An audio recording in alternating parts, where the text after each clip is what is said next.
Well, it's good afternoon. Yeah, I thought I'd come on here and have a little chat.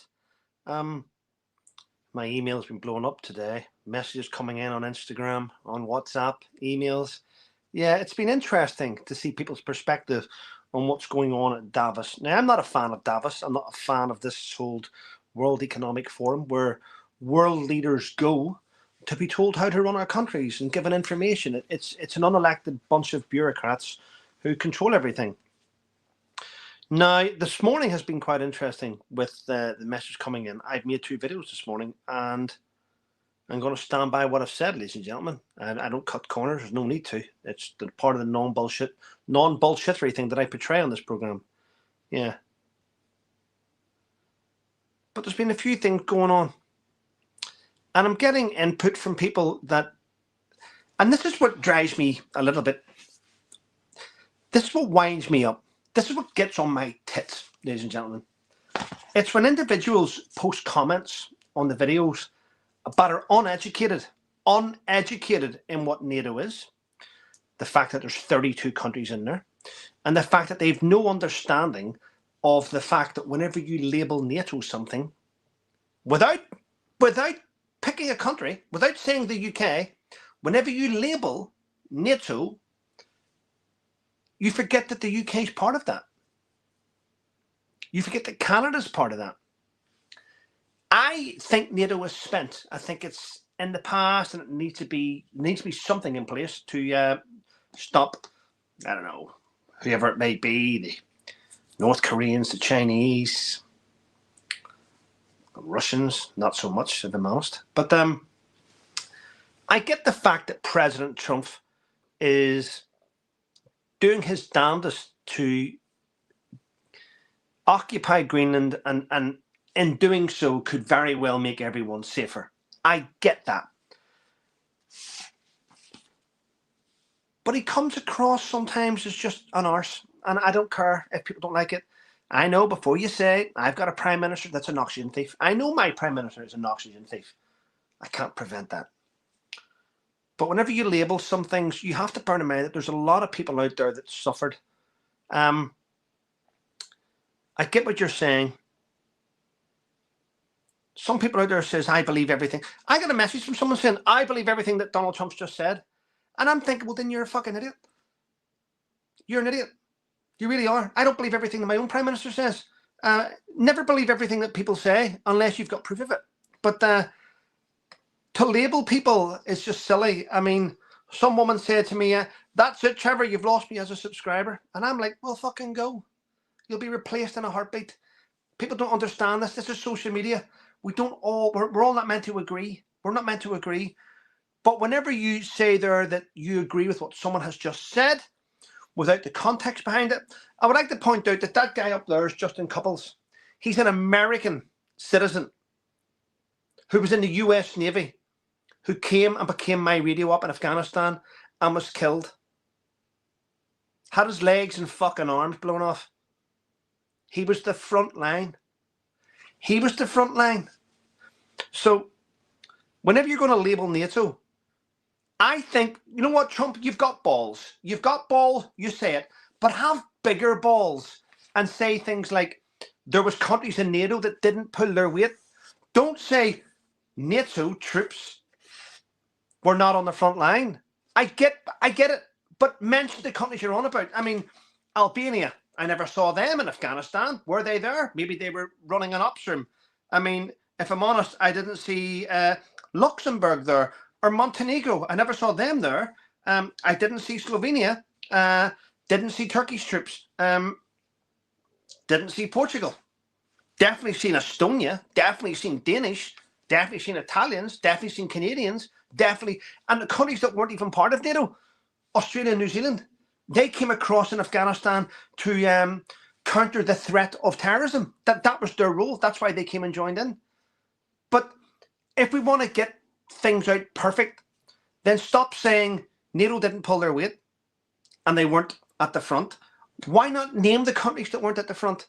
Why not name those countries that sent a fucking clerk, or those countries that just sent drivers, or those countries that just sent 12 chefs? Name them and not being on the front line, but don't label everyone, because that's where I get pissed off.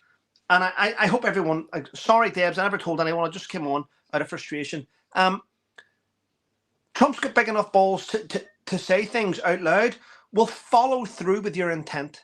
Follow through with that intent. That's what we need to do. Follow through with it. The negativity coming from people that are uneducated in NATO this morning has just blown my mind. It's just blown my mind, ladies and gentlemen, that no one thought that. And you can say what you want. If I was to say something like, I don't like Yanks, and then someone says, but he didn't say he didn't like Americans. What? No, he did. He said that. Yeah, but he didn't say he didn't like Americans.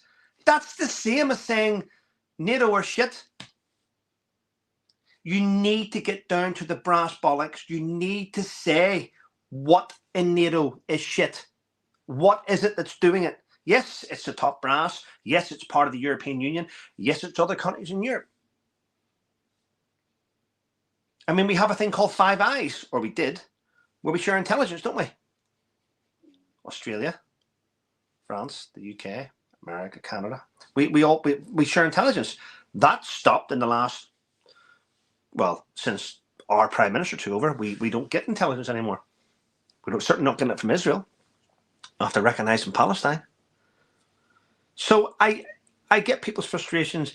I mean, I've had people send me messages today saying, my husband has died in Afghanistan and I feel let down. Don't be let down by that. Don't be let down. I can tell you now, ladies and gentlemen, that all American troops that we serve with in Afghanistan feel the same as we do. They're all a little bit pissed off of what he just said. Of course they are.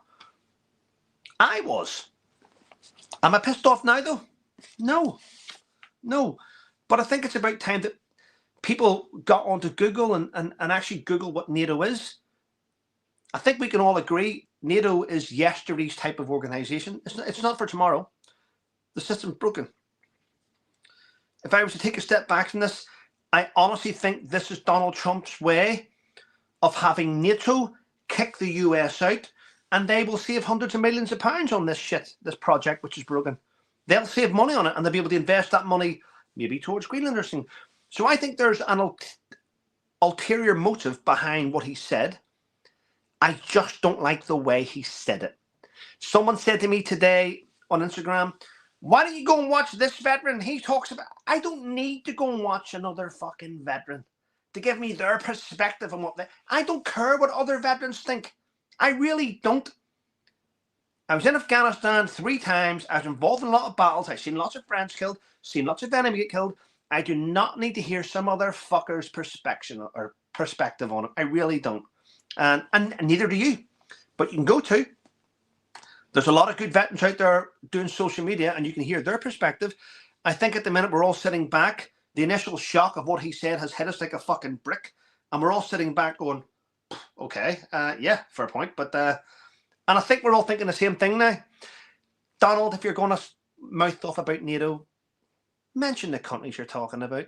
Don't label us all like lazy, idle, war fucking retreating fuckers. Don't label us all as shit. You know, say what you mean. Because then, I mean, you've got to bear in mind, ladies and gentlemen, whether you like my channel or not is not my problem. But I am a veteran, as you can see from behind me, all the different bits and pieces. I do suffer from trauma. I do have my own mental health issues from Afghanistan. So whenever someone tries and throws that type of shit topic at you, it opens up old wounds. It opens up old wounds that I didn't want opened up. It takes years to deal with this type of nonsense. It really does. And then when someone just walks up and slaps you in the face, it angers you. I've had a coffee now. I have. I've had a coffee. What else? What else did I just have there? I had something else. Oh, I had a cheese and tomato roll. I'm all right now. I feel all right. I've calmed down. But what doesn't help is when subscribers jump on the bandwagon and attack a veteran that's suffering from trauma, having served in that place that has just been belittled, and you and your little circle of friends going, well, Trevor, I'm not subscribing. I just think, go. You'll be replaced. I mean, I don't understand why people would even say that type of thing to a veteran that served in Afghanistan and mock it. Let's not forget that Donald Trump refused to serve the USA. I think they tried to draft him 5 times, and he had an excuse every time. Yeah, exactly.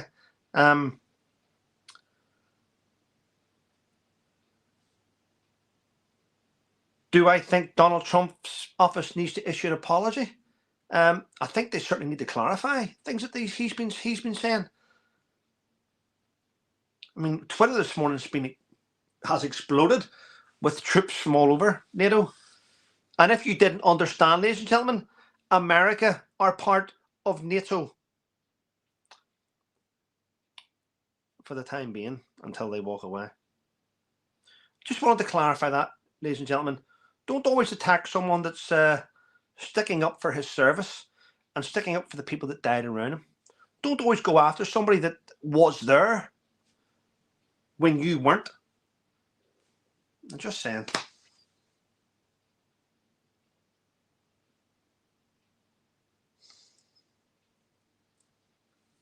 It's just a shame that a lot of you reacted, and a lot of you reacted unnecessarily. Yeah, it's amazing the amount of people out there that subscribe to channels that are all the experts in the thing that I did. They're all experts in the combat situations, when very little people out there understand or even know the countries that are part of NATO. I found that quite yeah. If you didn't see who said they're sending right, my second video out there, I've actually put what he said in there. I actually have the clip of him saying it. It's in that video, my second video out today. Go and have a look. It's halfway through. You'll hear it, and you'll hear it for yourself, ladies and gentlemen.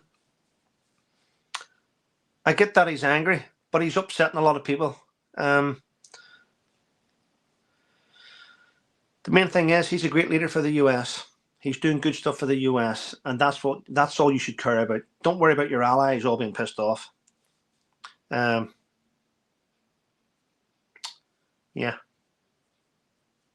that is what it is. Has anybody got any questions? Has anybody got any questions if I turn this off then? I don't mind answering questions.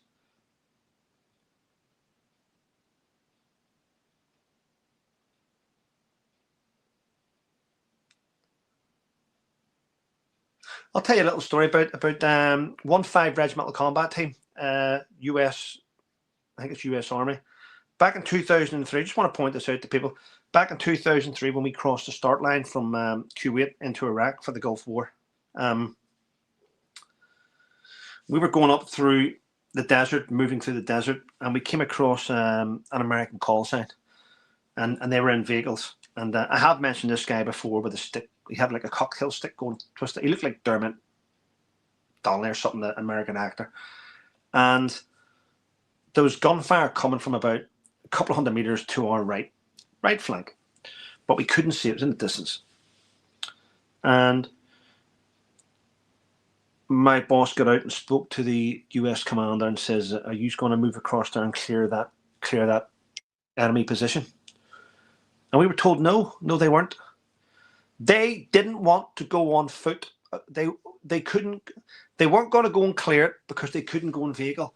What was stopping them was these massive oil pipes going across the desert.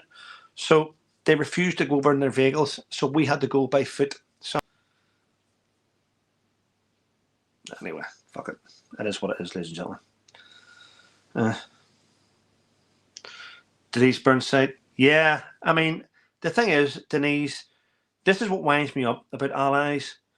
Seeing you put American troops and British troops together, they get on really well. They work together, they play together, they have fun, they get the job done. You bring in Australians, they do the same. They work hard. New Zealand, Canadians, they all work hard. They work together. Estonians, hard workers. Danish troops, I mean, they all work extremely hard. I remember flying out the back of a Chinook. I was part of the what was called IRT, Instant Response Team, where my platoon would part of our role in Afghanistan, and we had different roles, but one of them was we would fly out in a Chinook with the Apache gunships beside us, and we would land, and we would go into the battlefield. We would either pick up Taliban or Al Qaeda, or we would pick up injured troops. And one of the time, we flew in just outside Sangin, and we picked up injured Estonians. And this Estonian soldier, they're all big guys actually, was carrying his buddy onto the back of the Chinook. His buddy had been shot. And this Estonian went to turn around and run. And we grabbed him. No, you're on the chopper too. And he was like, he was trying to speak. No, the battle. No, get on the chopper. This Estonian guy was so full of adrenaline and so ready to go, he didn't realise that the poor fucker had been shot himself. He had been shot. But his adrenaline, I think he was shot through the shoulder, but he was still going, helping us. And so, you know, guys out there from different worlds, you know, and from different backgrounds, you know, and girls, they all played an important part there. So, you know, this morning when I read that and seen that video, it really did hit me hard. So excuse my, I mean, I'm not going to delete the video, but sometimes words can be really, really damaging, ladies and gentlemen. Words can be really, really damaging. So you've got to look at the person that's saying the stuff. What's his experience? What's their background? Why are they angry? Yeah.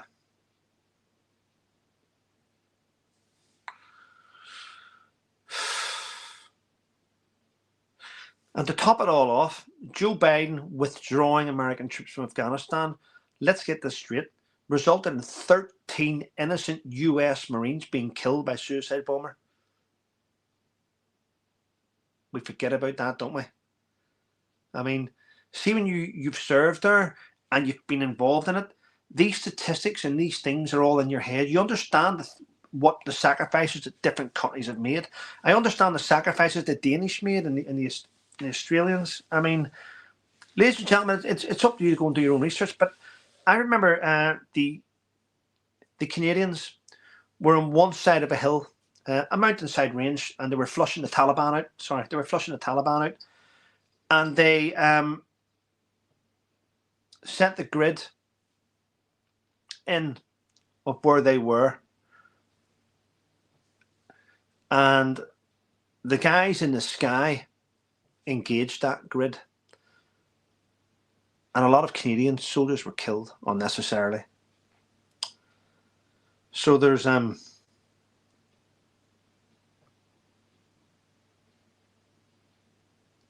yeah. So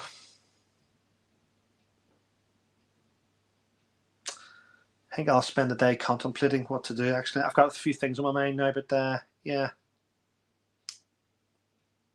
Thanks for the hate emails this morning, by the way. That was nice to get subscribers sending you hate emails saying that you shouldn't have been in Afghanistan and you deserved your losses. That was a lovely email to receive this morning. Yep. But anyway, yeah.